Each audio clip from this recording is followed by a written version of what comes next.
কেন জানি না আমার একটা খটকা লাগছে। এই রকম চেহারার একজন আমি চিনি মনে হচ্ছে। আচ্ছা ম্যাম, ওই মহিলার কোনো নাম জানা গেছে? মিসেস উষসী ঘোষ। এরা কাজ করবার সময় একটা নয়, হাজার একটা নাম ব্যবহার করে। তার মধ্যে কোনটা আসল কোনটা নকল জানা যায় না। নাম অবশ্য একটা পাওয়া গেছে, সোফিয়া, তবে সেটা আসল নাম বলে মনে হয় না। সোফিয়া? বাহ, তোমার তো খুব সাহস এলি। একা একটা মেয়ে হয়ে এত সব কাণ্ড ঘটিয়ে বেড়াচ্ছ। তোমার ভয় হয় না? ভয় ভয় থাকলে এসব কাজ করা যায় না দেবল। তাছাড়া আসল আমিটা থেকে সেটা কেই বা জানে। সোফিয়া, ডেজি, সামান্তা এরকম কত নাম আছে পুলিশের খাতায়। পুলিশ তাদেরকে খুঁজছে, খুঁজুক, আমি আমার কাজ করে যাই। তোর কাজটা ঠিক কী রে দিদি? মানে আমি জানতে চাইছিলাম দেবল পারবে তোদের কাজ? আসলে ওর কাজটা তো অন্য, মানে ওর তো ফটোকপির বিজনেস, তাহলে তো ওকে তোদের কাজটা শিখে নিতে হবে। বাবা রে বাবা, আমার এই গিন্নি বোনটা এখন সব দিকে নজর রাখে, বরকে কত ভালোবাসে, কত চিন্তা করে। আরে আমার তো এক্সপোর্ট ইম্পোর্টের বিজনেস, মানে এই দেশের জিনিস বিদেশে আর বিদেশের জিনিস এ দেশে বিক্রি করা। দেবল তো আগে মার্কেটিংয়ে জব করতো না, আর এখন বিজনেস করছে। ও নিশ্চয়ই পারবে, কি বলো, পারবে না? হ্যাঁ, আরে পারবো মানে ভাবো, পেরে গেছি। যেখানে টাকা সেখানে দেবল ঘোষ। আরে বাবা, জীবনে বড় হতে গেলে এত চিন্তা করলে হয় নাকি? কারেক্ট। এরকম বলো না দেবল। এমনিতেই উষসী তোমার বিজনেসের উন্নতি দেখে নানা রকম উদ্ভট সন্দেহ করে। তারপর যদি শোনে তোমার টাকা আছে বলে তুমি দিদির বিজনেস জয়েন করেছো, ও কাউকে ছাড়বে না। তোমার সঙ্গে সঙ্গে ও দিদিকেও সন্দেহ করবে, কারণ সন্দেহ করা তো ওর একটা বাতিক। আর পুলিশে জয়েন করার পরে সেটা 100 গুণ আরও বেড়ে গেছে। বড় বৌদির চোখ এড়িয়ে এ বাড়িতে বসে আরও একটা বেআইনি কাজ করা বেশ ঝক্কির। কিন্তু ঝুঁকি না নিলে তো হবে না। এতদিন যেমনভাবে বড় বৌদিকে টুপি পরিয়ে নিজের ব্যবসা সামলেছি, এবারও পারতে হবে।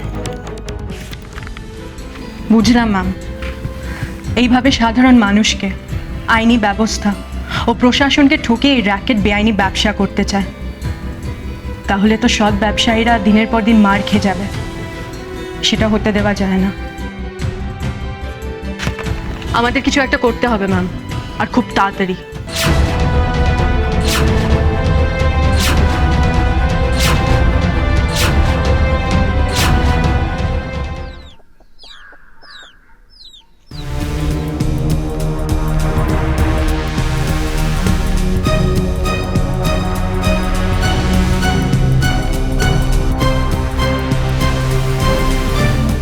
উফ, মা আজকে বাড়িতে নেই, আর ডাইনি বুড়ি একেবারে সাপের ওই ছপা দেখেছে। ঘরের মধ্যে এলি সোমা দেবল সারাক্ষণ যে কি গুজুর গুজুর করছে কে জানে। আমার সব কিছু কিরকম একটা গোলমেলে লাগছে। সব কটা পাজি বদমাইশের মাথা এক জায়গায় হয়েছে, আর তার মানেই কিছু একটা বড় কেস ঘটাবে।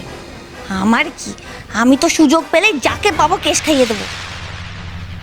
কাকুলি, এখানে বসে বসে পা তুলিয়ে আকাশ পাতাল ভাবলে চলবে? সন্ধ্যেবেলা চাটা কে করবে?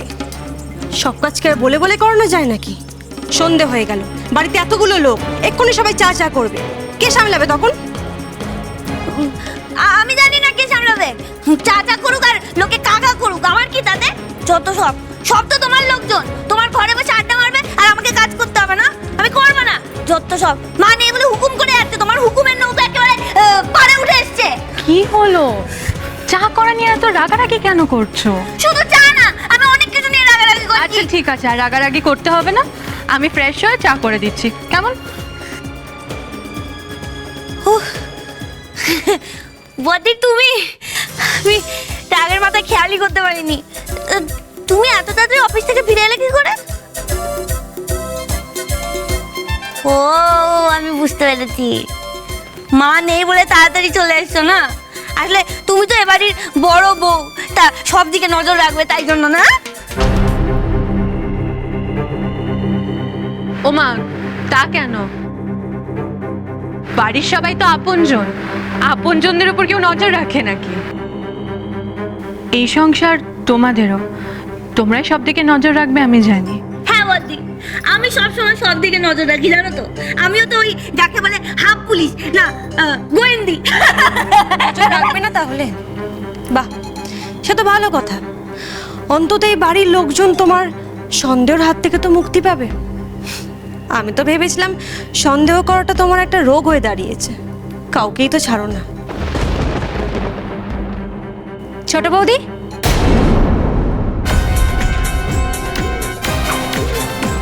আমরা একটু বেরোচ্ছি।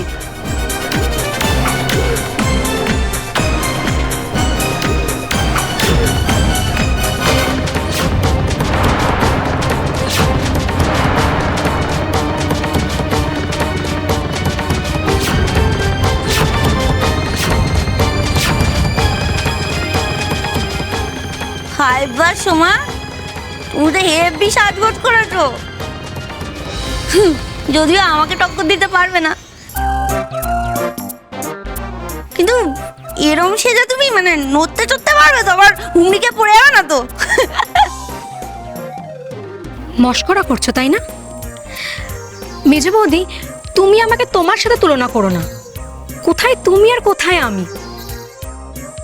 আমি তোমার মতো গাইয়া সাজি না। আমার এই সাজগুলো দেখছো, সব ফরেন থেকে আনানো।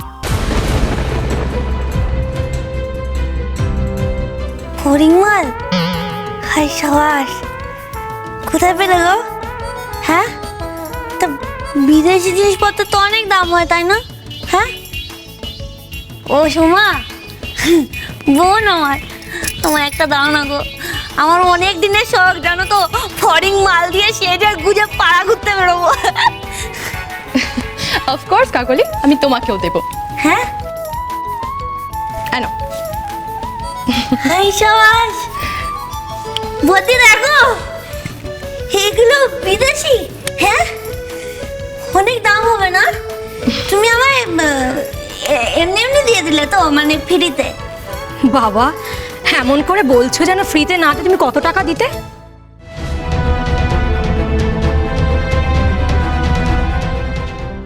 বলছিলাম কি নিশিত, তুই তো সারাদিন ওই দোকানেই থাকিস। শ্যামলও থাকে অবশ্যই, কিন্তু সে তো আবার তোর মাকে পিসিমের বাড়ি পৌঁছে দিতে গেছে তাই না? এদিকে আবার বড় বৌমারও আপিস। তোর মা আমাদের কাঁধে পুরো সংসারের দায়িত্ব দিয়ে পিসিমের বাড়ি চললেন। আমাকে আবার সব দেখে শুনে রাখতে বলেছেন। আরে বল দেখি, এই সংসারের ঘোর প্যাচ তোর মা যতটা জানতো বুঝতো, আমি এসব বুঝি না জানি। আমার খুব দুশ্চিন্তা হচ্ছে জানিস তো। তোমার আবার কিসের দুশ্চিন্তা বাবা? মানে বলছিলাম, বাড়িতে কোনো বড় সড়ো অশান্তি হবে না তোরে? এই ছোট বৌমা আজকাল যেসব আচার আচরণ করে আমার, তারপরে তার দিদি, তার হাব ভাবটাও না আমার ভালো ঠেকছে না। খুব দুশ্চিন্তা হচ্ছে, কি করি বল দেখি। কিন্তু বাবা, তুমি তো মাকে বললে যে তোমরা মাথার ওপর কিছুদিন না থাকলে সবার সাথে সবার সদ্ভাব হয়ে যাবে। তাহলে কেন এখন তুমি এত চিন্তা করছো? হ্যাঁ, সে তো বললুম, কিন্তু তারপর থেকে জানিস নিশ্চিত আমার মনের মধ্যে বড্ড কু ডাকছে। ওই ছোট বৌমার দিদি কি এলি, সে তো আমাদের বাড়িতেই থাকতে শুরু করে দিয়েছে। কী সব নাকি ব্যবসাপত্র করবে দেবলের সাথে, তাদের নাকি দেবলের খুব উন্নতিও হবে। সেই কারণেই তোর মা আর আপত্তি করলো না। সবই তোর মায়ের কাছ থেকে শুনলাম।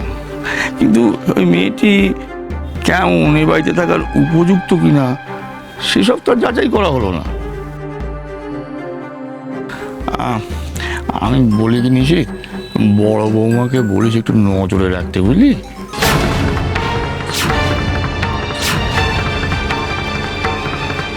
ডায়নার দিদিকে উষাসী নজরে রাখছে, এটা ডায়না জানতে পারলে আবার কষ্ট পাবে। তা নিয়ে আবার নতুন অশান্তিও শুরু হবে। মা যে এই সময় ঠিক কেন গেল?